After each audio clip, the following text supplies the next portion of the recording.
آزادی ایک بہت بڑی نعمت ہے رب کی. اگر کسی کو قدر نہ ہو نا تو آپ نے اگر کوئی گھر میں جانور رکھا ہے اور اس کو آپ جب چاہے کھانا دے دیا جب چاہے کھانا نہ دیا, وہ آپ سے کچھ بھی نہیں کر سکتا. یہ ہے غلامی کی زندگی. اور اگر پھر بھی نہ سمجھ آئے نا تو چند دن ساتھ پڑوس میں مقبوضہ کشمیر میں چلے جائیں, پھر پتہ چل جائے گا کہ آزادی کتنی بڑی نعمت ہے. آج کل تو بس وہ نعرے ہو گئے ہیں کہ ہم آزاد نہیں ہیں. دیکھیں اس سے بڑی اور کیا آزادی ہوگی کہ ہمیں جس مقصد کے تحت یہ ہم نے مقصد یہ عرض وطن حاصل کیا, ہمیں اس سے تو کوئی نہیں روک رہا. کسی نے ہمارے اوپر پابندی لگائی ہے کہ تم نمازیں نہ پڑھو, کسی نے ہمارے اوپر پابندی لگائی ہے کہ تم زکوٰۃ نہ دو. یہ تو ہم خود اس مقصد سے منہ پھیرنے والے ہیں. ہم جسمانی طور پر تو آزاد ہیں, یہ ہمیں آزادی ہمارے بانیان پاکستان نے دے دی, لیکن فکری طور پر ذہنی طور پر ہم آج بھی غلام ہیں.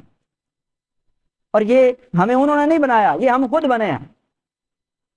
انہوں نے تو جسمانی طور پر ہمیں آزادی دے دی, ایک الگ وطن دے دیا, لیکن ذہنی طور پر ہم اب خود وہ انہی انگریزوں کے غلام بن چکے ہیں جو ہمارے خلاف ہر کوشش کرتے ہیں کہ مسلمانوں کو یہ بھی نقصان ہو, یہ بھی نقصان ہو. ان سے آزادی, لیکن جو ان کا کلچر ہے وہ آج مسلمان عام کر رہے ہیں. یہ 14 اگست کا ایک بہت بڑا آپ کو میسج دینا چاہ رہا ہوں کہ صرف نعرے بازی سے کام نہیں چلے گا, ہم نے اپنی فکر کو بھی ان سے آزاد کرنا ہے. بانیان پاکستان کا ہمارے اوپر بڑا احسان ہے کہ انہوں نے ہمیں ایک الگ خطہ لے کر دے دیا. اب ہم نے اپنے ذہن کو ان کا غلام نہیں کرنا. آقا تو عالم صلی اللہ علیہ وآلہ وسلم کے اگر دور کے اندر چلے جائیں تو اس وقت مسلمانوں کی تعداد کم تھی, لیکن فکری طور پر وہ مضبوط تھے, فکری طور پر آزاد تھے, فکری طور پر ان کے اندر اتنی طاقت تھی, تھوڑی تعداد کے باوجود وہ کفار ان سے ڈرتے تھے.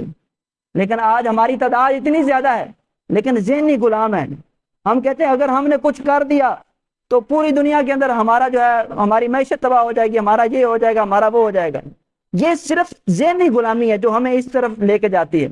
تو ذہنی غلامی سے ہم نے خود اپنے آپ کو آزاد کرنا ہے. ہم نے انگریزی کلچر کو خود چھوڑنا ہے, لیکن کیسے چھوڑیں؟ آج کل تو بھائی جس کو یہ کہا جائے کہ سنت مصطفیٰ کے اندر بھلائی ہے, وہ کہتا ہے یہ تو اولڈ فیشن ہے, یہ کیا ہے جہلوں جیسا آپ نے حلیہ بنا رکھا ہے. کلچر تو وہ ہے پینٹ شرٹ پہنی جائے, داڑھی کٹوائی جائے, یہ پڑھے لکھوں کا سٹائل ہے.